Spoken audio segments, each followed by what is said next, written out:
Hey everybody, back again with review number 4, this time with Dave, our first European player to join us. And this is also our first review of a match from a tournament that's still in progress. This is the WJC versus PWA matchup from week 2 of Battlefront Hub's 4v4 tourney. All the highlights are from Coruscant, so both sides are Coruscant.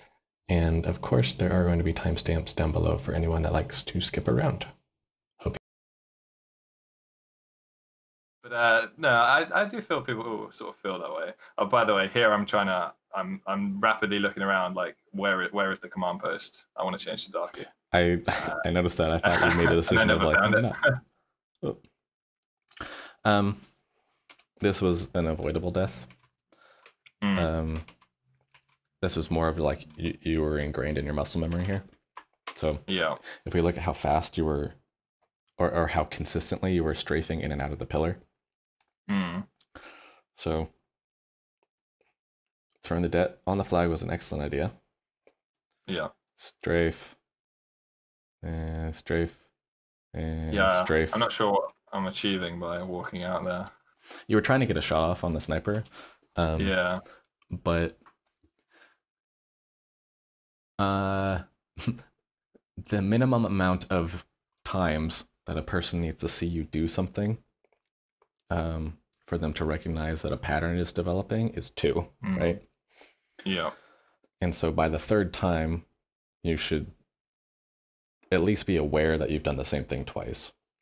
And at which point you can either decide to do the same thing or do something different. In this case, the difference is just pausing for a split second, hoping that he'll respond and fire on the pattern that you've developed already. And then you can peek again, you know? Yeah, makes sense. I think that was in your video of Pookie as well, right?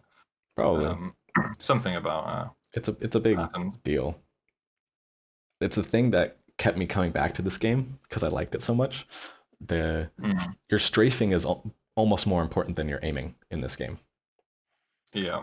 And so the better you can be at kind of forcing people to shoot where you want them to shoot you,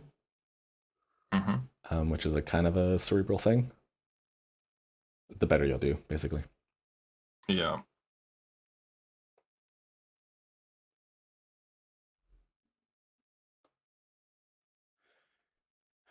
So in some respects, it's almost good to have a pattern because you can break it. Exactly. Or specifically, you need to be able to develop a pattern and then break it knowingly. Like you have to be in control of doing it. Yeah. This entire situation is because you spawned at the wrong spawn, by the way. Yeah. I didn't I didn't want to interrupt. But the fact that they're able to do literally all of this stems from the fact that you had to fly across the map to stop the flag. And that was either because you were locked into spawning at the other one and didn't realize it too late, or your team didn't communicate that they were already near the flag. Yeah. You had a decision of, if I stay here, if he doesn't rotate, then I can heal. But he seemed to be confident enough to rotate as well. Yeah. And, you know, if I had the sort of awareness to have checked the kill feed and seen that most of my team were dead at that point, then I might have run away, I guess. Hopefully they're calling this in comms as well. You can't always be expected to be staring up here. Yeah, true. There's only 3 teammates on your team. So the comms shouldn't be too cluttered. There's too much going on for you to understand. Yeah. They should at least be saying how many people are down on your team, or how many are down on their team at any given point. If your guys aren't doing that, that should be like stage 1 of improving your communication is 2 down, 2 up. You're alone, you have 2 up, because they're spectating you while they're dead.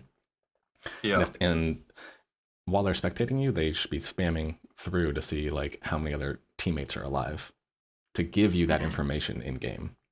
And if they're not, that's a failure of communication by your team.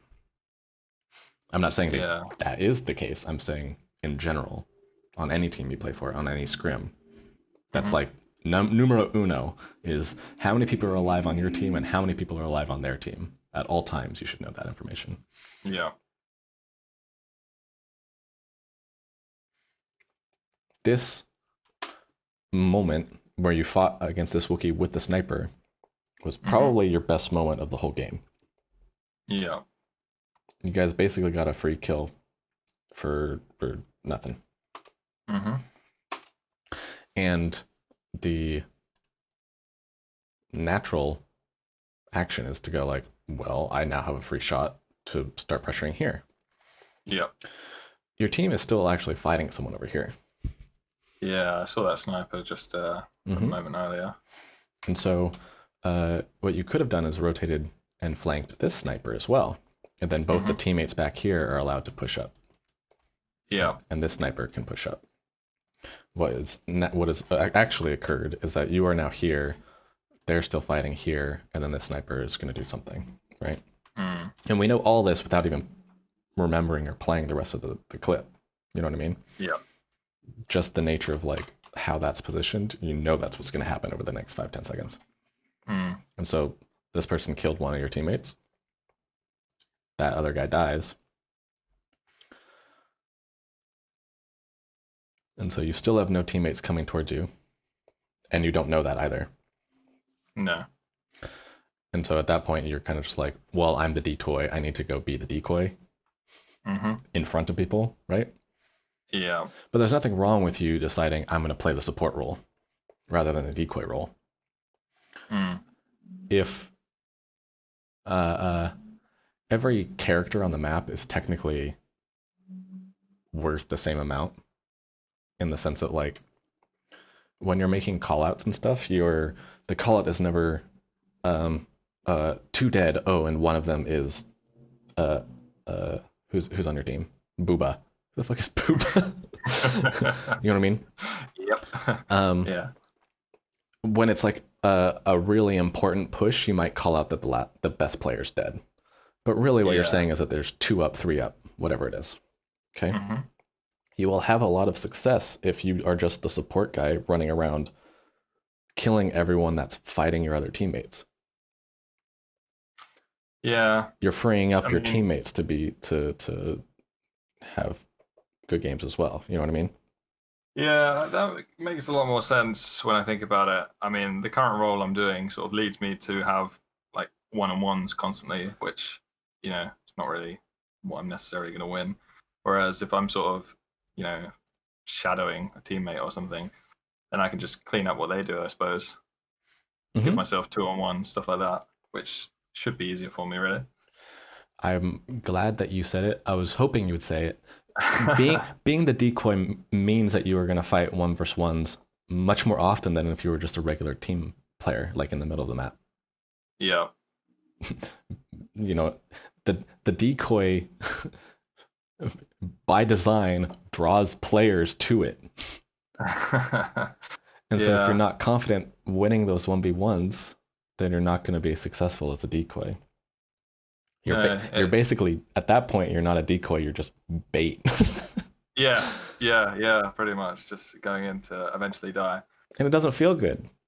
No. It never feels good to just like, you know, draw people to a specific part of the map to die over and over again. Your mental drops, inevitably, you know? It'll feel much more rewarding if you are supporting your teammates and helping get the chip damage on teammates. And you might not get the kill, but who cares? It's about the team succeeding, you know? Interestingly, I waited that time. Maybe I'm learning. You waited because you actually, I think you looked at the spawn. It was right at the spawn. Yeah. Oh, nice dodging. You're actually pretty good at dodging with the controller.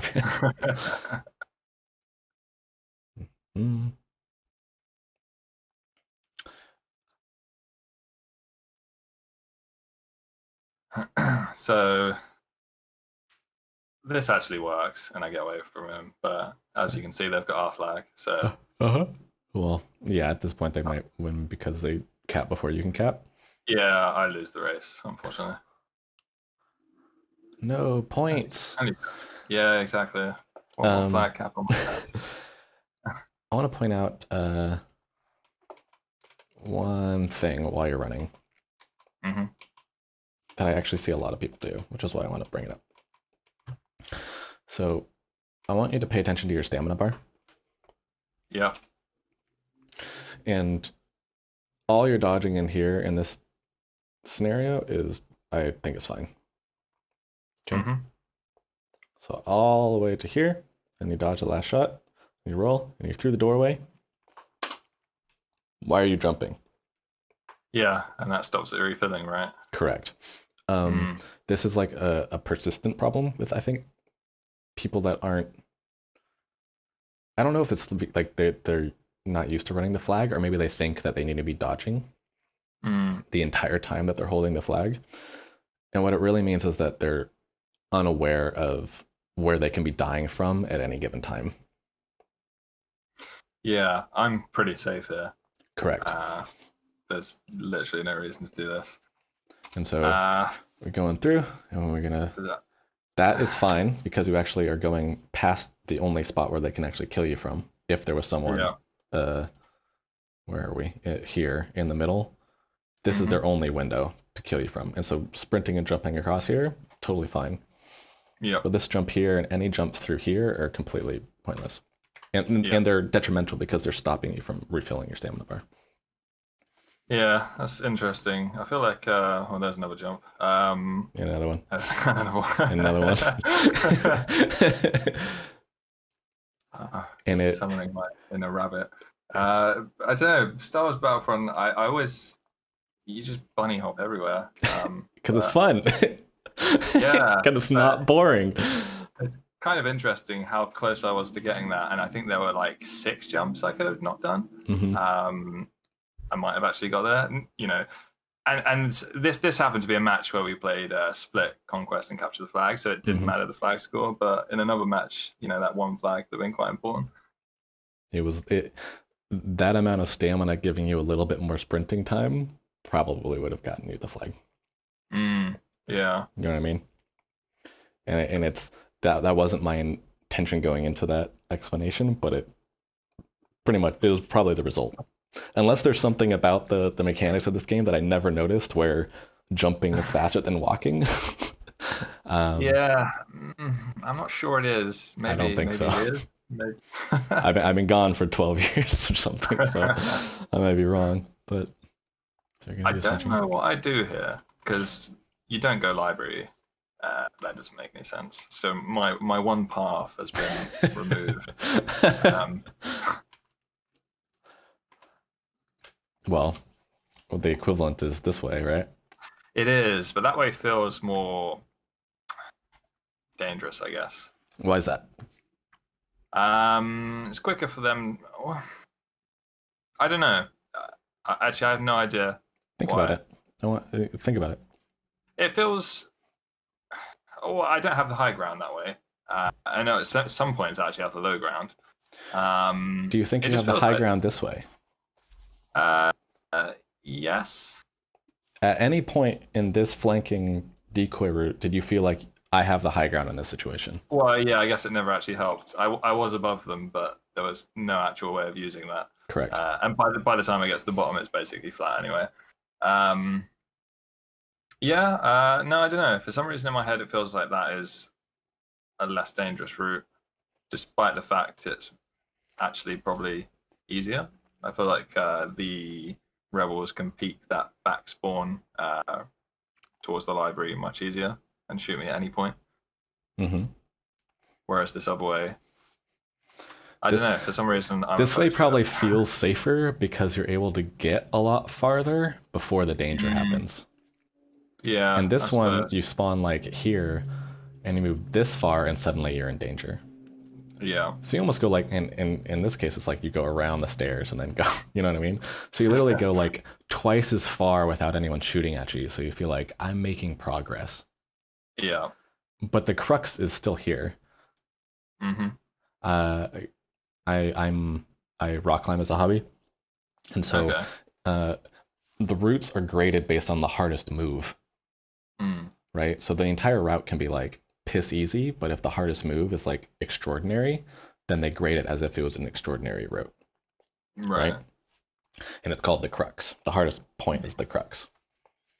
the crux of this is just as hard as the crux of this. Yeah. It's just because you had so much more leeway, it feels easier in that scenario. Yeah. Right? The difficulty of this route is, that snipers can shoot you. Yeah. Right?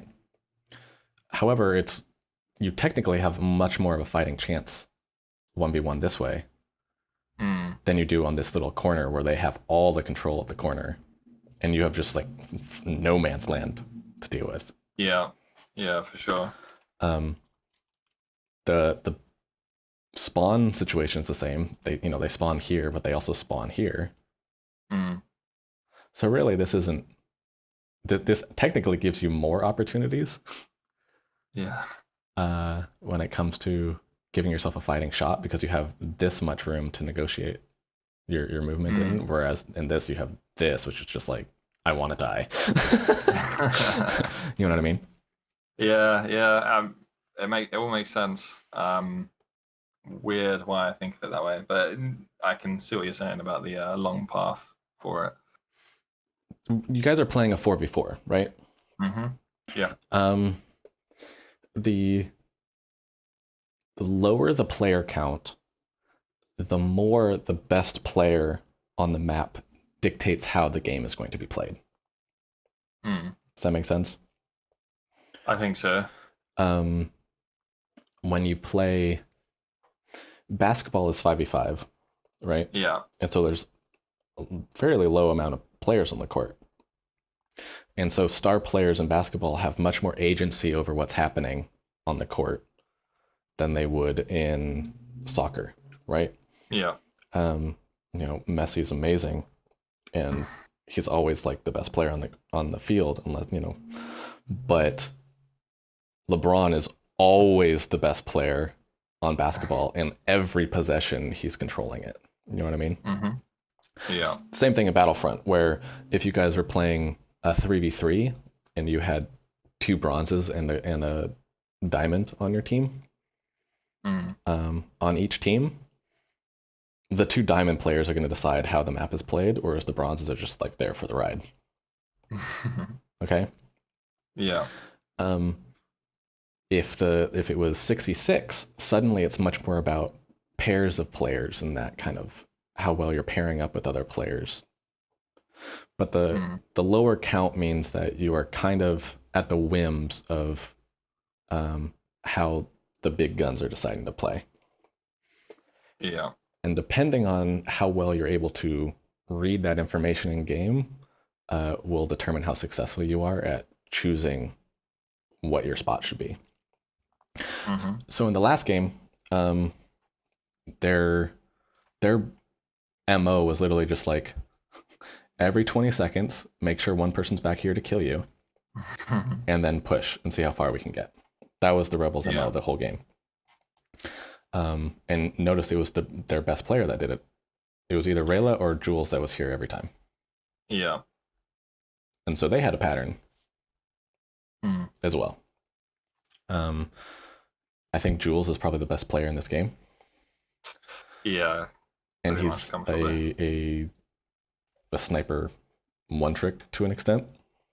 And so depending on what his path is on the other side, on Empire side, will determine whether or not this opens up as a 1v1 position for you, or if you need to be flanking.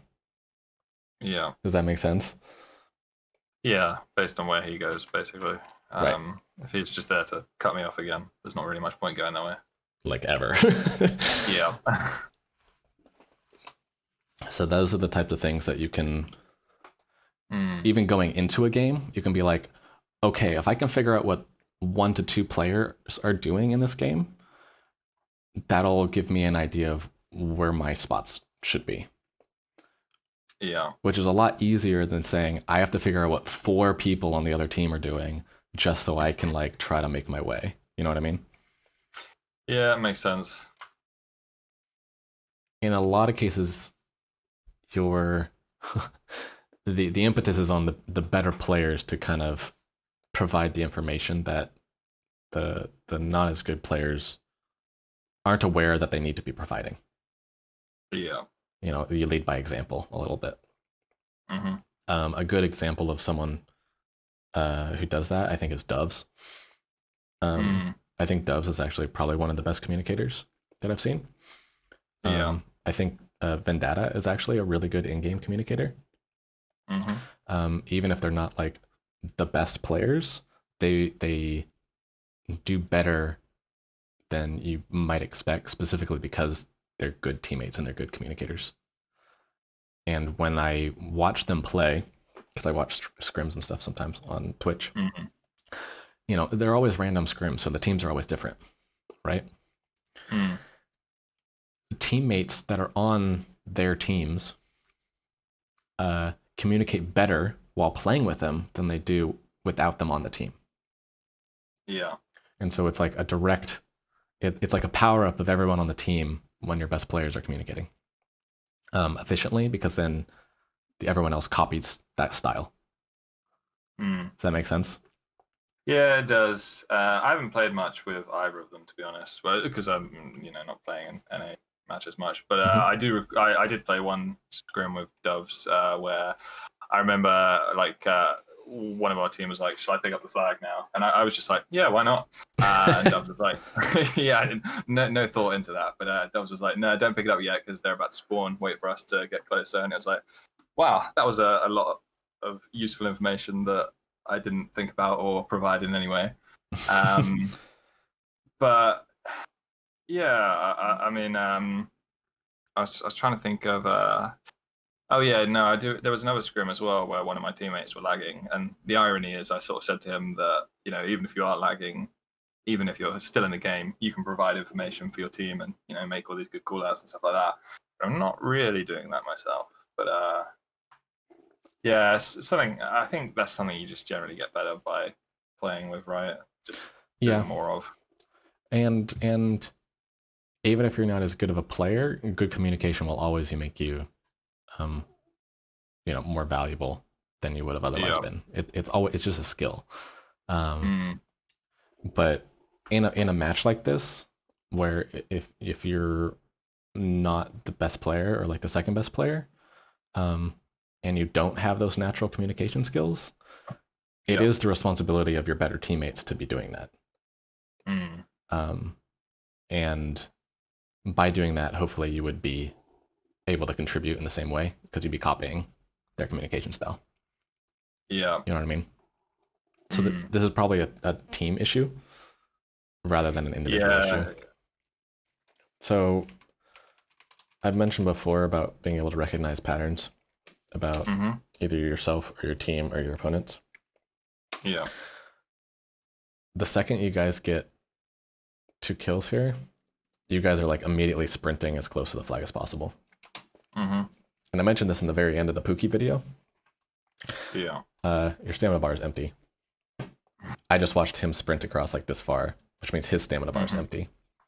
And so you guys are touching the flag with no way of really moving it as far as you needed to. And they're not spawning at the second, but you know that someone could have spawned just now at the time you were running. And so the point is that you are in this scenario, even back when you're like here, the 2 of you, in the game, you were trying to get as far up as possible to try to get the flag out. No matter what happens, you are always going to have to fight one more spawn to score this flag. At least one. And so you can either fight them on the way or fight them while trying to run. And this is a pretty common thing that happens with people as well. I think everyone kind of does this, where the goal is to get the flag out and then make do. Like, as long as we get it out here, we'll try to make something of it. You know what I mean? Yeah. But you're always going to be fighting. And so it's like, do you take the disadvantage fight in 10 seconds? when they spawn and you guys are like trying to run with no stamina bar because you spent it all getting here? Or do you be more patient, gain, you know, a better control of an area to fight one more time, and then if you kill them, then you get a free flag, right? Yeah. So it's like, which do you choose? And I've noticed that your team has chosen this like 5 or 6 times in these 2 maps. Almost every time this is the default decision that your team is making.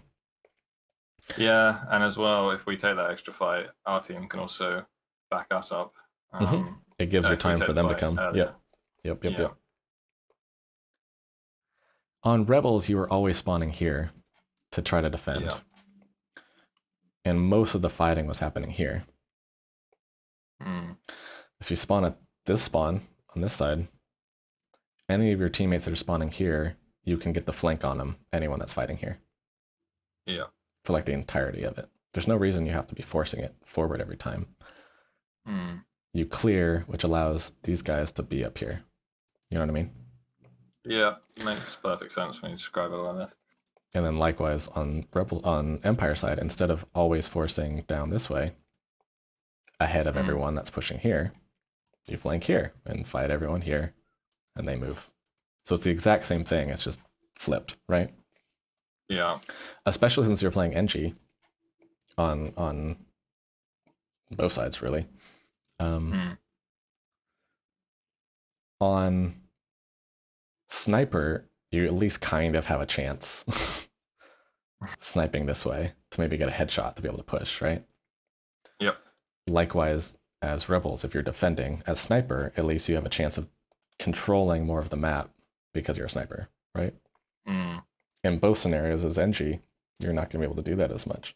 As NG, by deciding I'm going to play defense as NG, your area of influence is here. Yeah, I basically just invite them into our flag zone. They get free reign to go wherever they want. You know what I mean? Yeah. And so I think it's just a mindset thing of you locked yourself into the idea of I have to be the one that's like sneaky and, you know, I have to be the one where not as much pressure is put on me to perform in team fights. Yeah. But it's the exact opposite, where you've actually put more pressure on yourself to do so without realizing. Yes. Yeah, it's kind of interesting how that how I made that decision.